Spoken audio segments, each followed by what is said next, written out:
मैं आज तक अपनी दृष्टि में गुरु नहीं बन पाया।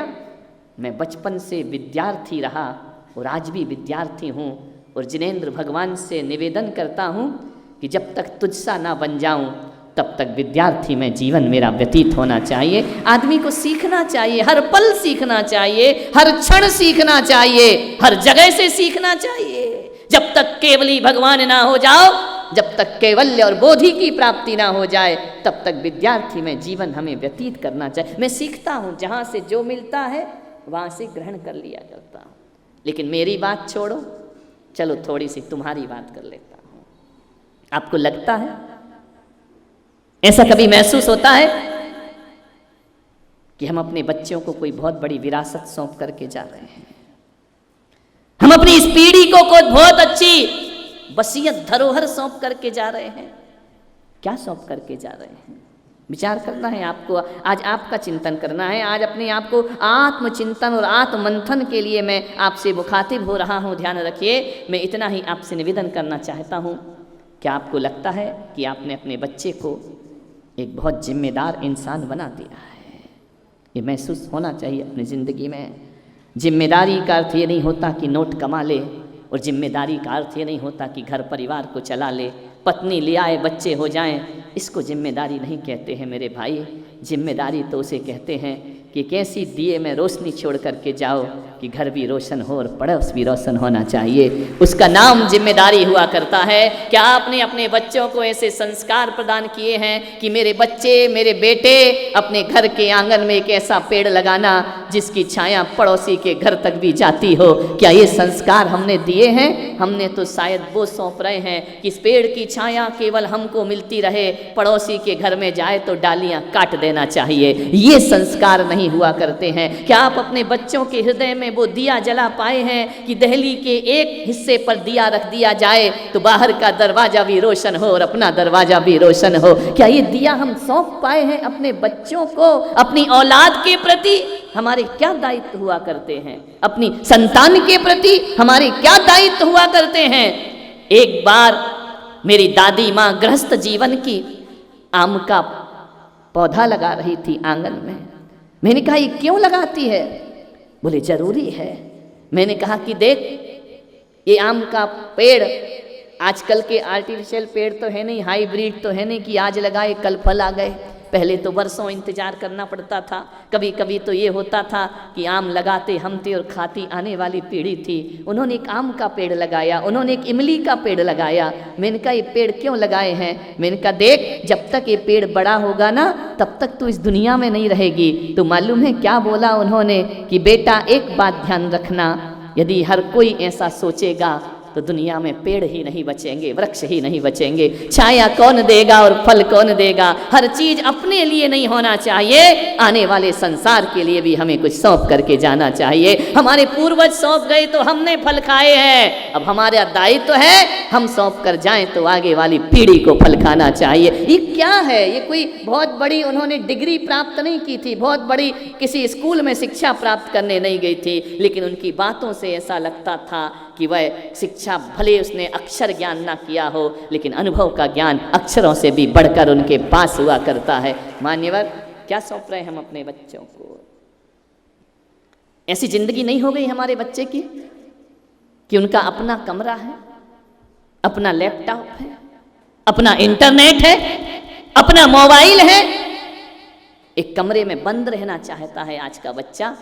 हम लोग वो थे कि बाहर भागना चाहते थे तो माँ बाप पकड़ के घर के अंदर लाते थे। आज का बच्चा बाहर नहीं जाना चाहता है, वह कमरे में बंद रहना चाहता है, अंदर से लॉक कर लेता है। उसकी ज़िंदगी उसका मोबाइल हो गई है, उसकी ज़िंदगी उसके इंटरनेट हो गया है, उसकी ज़िंदगी उसका लैपटॉप हो गया है। मान्यवर, आप सोचिए, क्या आपके बच्चों के व्यवहार में यह परिवर्तन आ रहा है या नहीं आ रहा है? मैं निकलता हूँ, देखता हूँ, पहले मोहल्ले में, गाँव में गिल्ली डंडा खेला करते थे। पहले वह समय था, कोलाहल होता था, स्कूल से बच्चे आ जाते थे। आज शांत वातावरण है। आपकी गलियों में, मैं औरंगाबाद में हूँ ना, गलियों में बच्चे खेलते आज तक नहीं दिखे, लेकिन सारी रात कुत्ते भौंकते जरूर दिखाई दिया करते हैं। पूरी रात हमारा सोना हराम है, जीना हराम है, पूरी रात आवाज करते हैं। पहले बच्चों की चहचहाहट हुआ करती थी, कोहराम हुआ करता था, अब नहीं हुआ करता है। बदल गया माहौल हमारा, बदल गए हमारे सोच, बदल गई हमारे जीवन की शैली। कैसी जिंदगी जिया करते हैं मान्यवर। मैं आपसे निवेदन करना चाहता हूं। एक आदमी आया मेरे पास, महाराज बहुत दुखी हूं मैं। मैंने कहा किस बात का दुख है आपको? बोले मेरा बेटा, मैंने कभी नहीं सोचा था ऐसा जैसा मेरा बेटा निकल गया। मैंने कहा कैसा निकल गया? बोले महाराज वो कोई हमारे संस्कार और परंपराओं को जीना नहीं चाहता है। मंदिर आना दूर की बात है, मंदिर तो आना ही नहीं चाहता। और मुझे नहीं मालूम कि साल में वो कितनी बार भगवान के दर्शन करता होगा। अभिषेक पूजा उसे बेकार की बातें लगती हैं, धर्म उसे बेकार की बातें लगती हैं। महाराज मैंने सोचा नहीं था मेरी औलाद ऐसे निकलेगी। मान्यवर सोचना है, जब बच्चा छोटा होता है ना तो नाव की तरह माँ से बंधा रहता है। जहाँ जहाँ माँ जाती है वहीं वहीं बच्चा जाता है। जब बच्चा थोड़ा बड़ा होता है ना तो नाव की तरह बनना नहीं चाहता है, उस नाव से रस्सी छुड़ाना चाहता है। ध्यान रखिए, बच्चा जब छोटा होता है, बहुत छोटा होता है, तो माँ की गोद में बैठना चाहता है। वो बच्चा जब बड़ा होने लगता है ना तो गोद से दूर भागता है। बच्चा पहले उंगली पकड़ के चलता है, जब तक चलते नहीं बनता है। और जिस दिन बच्चे से चलना बन जाता है ना, वो माँ की उंगली पकड़ना नहीं चाहता है। ध्यान रखिए, ऐसा नहीं लगता है कि जैसे जैसे बच्चा किशोर होता है हमारी गोद से बहुत दूर होता चला जाता है, वह हमारे पास आने से डरता है। एक बात याद रखना, औलाद बड़ी हो जाती है, माँ कभी बड़ी नहीं हुआ करती है। माँ तो हमेशा माँ हुआ करती है। ध्यान रखना, माँ कभी बड़ी नहीं होती, माँ कभी बूढ़ी नहीं हुआ करती है, वह हमेशा माँ ही बनी रहती है। औलाद बहुत बड़ी हो जाती है, इतनी बड़ी कि हमारा बेटा हमसे दूर हो जाया करता है। हमारा बच्चा जब पहले छोटा था, छोटी सी बालिकाएं थी, छोटा सा बालक था, स्कूल से आता था, एक एक बात शेयर करता था। मम्मी आज स्कूल में ये हुआ, माँ आज टीचर ने ये बोला, आज मुझे ऐसा हुआ, आज मैं स्कूल में मेरे ये दोस्त बने, आज स्कूल में ऐसा मजा आया। एक एक बात बच्चा खाना खाते जाता था और माँ बाप से शेयर करते जाता था। आज तुम्हारा बच्चा बड़ा हो गया, कुछ तुमसे शेयर करना चाहता है, कुछ बात तुम्हें बताना चाहता है? नहीं, मालूम है पहले वो माँ को मित्र समझता था, पिता को मित्र समझता था, लेकिन जैसे जैसे किशोर अवस्था आती है ना, अब तुम मित्र नहीं हुआ करते हो। उसके मोबाइल पर उठा करके देखो, वह फेसबुक में, वह कंप्यूटर में, वह इंटरनेट में, वह अपने फ्रेंड्स ग्रुप बनाया करता है, वह अपने दोस्त बनाया करता है, ना जाने कितने कितने दोस्त बनाता है। विचार करिए, आज का माहौल मैं आपके सामने चित्रित करने का प्रयास कर रहा हूँ।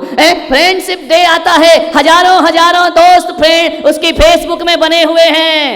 मान्यवर इंस्टाग्राम में फ्रेंड्स बनाता है, व्हाट्सएप में फ्रेंड्स बनाता है। कभी ख्याल करना, उस फ्रेंड्स ग्रुप में तुम्हारा नाम नहीं है, माँ बाप का नाम नहीं है कि तुम हमारे मित्र हो। किसका नाम है?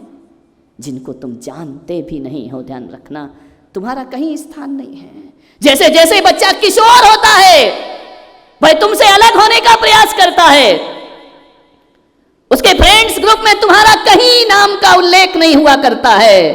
मान्यवर वो तुमसे दूर रहकर फोन में बात करना चाहता है, वह तुम्हारे सामने बात नहीं करना चाहता है। वह चाहता है कि मेरे कमरे में मम्मी पापा का प्रवेश भी नहीं होना चाहिए। जब वह रात रात मोबाइल चलाता है, तुमसे छिप करके बात किया करता है। वह माँ बाप के सामने अपने दोस्तों से बात नहीं करना चाहता है। ऐसा लगता है कि हमारी औलाद हमसे दूर भाग रही है। धीरे धीरे ध्यान रखना, इतनी दूर जाती है, इतनी दूर कि फिर वह विदेश पढ़ने चला जाता है, वहीं उसकी शादी हो जाती है, वहीं विवाह हो जाता है।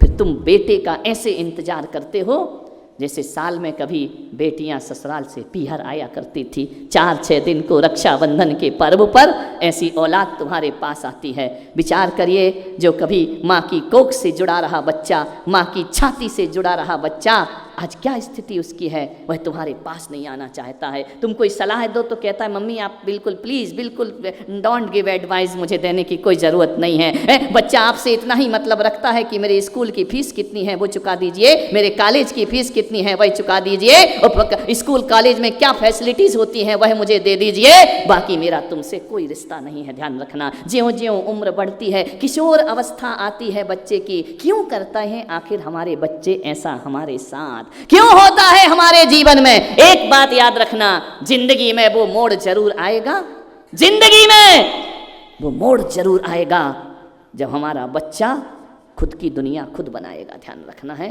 उसमें तुम शामिल नहीं होगे। ध्यान रखना, उसकी पत्नी होगी, उसके बच्चे होंगे, उसका परिवार होगा, तुम शामिल नहीं होगे उसमें। ध्यान रखिए मान्यवर, जिसे तुमने जिंदगी में शामिल किया वो जीते जी जिंदगी से तुम्हें आउट करने की तैयारी में लगा हुआ है। मान्यवर, आपसे निवेदन है, क्यों ऐसा क्यों हो रहा है? माहौल हमारे घरों का, ऐसा वातावरण का निर्माण क्यों हो रहा है हमारे घरों में? कहीं ना कहीं कुछ ना कुछ तो गड़बड़ है ना। मान्यवर, सोचना है, विचार करना है, आपको चिंतन करना है, आपको इस विषय में सोचना पड़ेगा।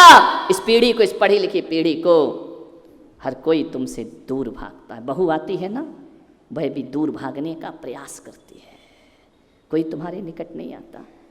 बताइए क्या दिक्कत है? और मालूम है, मैं आपसे बताता हूँ कि 34 साल हो गए माता जी को देवलोक हुआ, समाधि हुई, तुम्हारे बच्चे तुमसे दूर भागना चाहते हैं और आज उनका वंश उनके पास आना चाहता है। हम पास आना चाहते, हम सोचते हैं कि काश वो आज भी जीवित होना चाहिए थी, आज भी हम उसके साथ होते तो जिंदगी कुछ ना कहीं की कहीं पहुंच गई होती। जरूर उनने जीवन में कुछ तो किया होगा, वरना 34 साल जिसको दुनिया छोड़े हो गई उसे उनके वंशज याद करें तो ऐसे कोई याद नहीं किया करता है। मान्यवर, जीवन में कुछ ना कुछ तो स्थापित करना पड़ता है। मैं अपनी ज़िंदगी में आपसे निवेदन करना चाहता हूँ, कहीं ना कहीं हम फिसल रहे हैं अपने संस्कारों में, कहीं ना कहीं हमारी जिंदगी, आज देखता हूं कि मम्मी अपना फ्यूचर बनाने में लगी है, पापा अपना करियर बनाने में लगे हैं, बच्चे के लिए हमारे पास वक्त नहीं हुआ करता है। सब अपना अपना सोचते, मेरी किटी पार्टी कैसी होना चाहिए, मम्मी अपने फ्रेंड सर्किल ग्रुप को बना रही है, पापा का अपना फ्रेंड सर्किल ग्रुप है, बच्चों का अपना हो गया है। ये घर है या धर्मशाला है तुम्हारा? ध्यान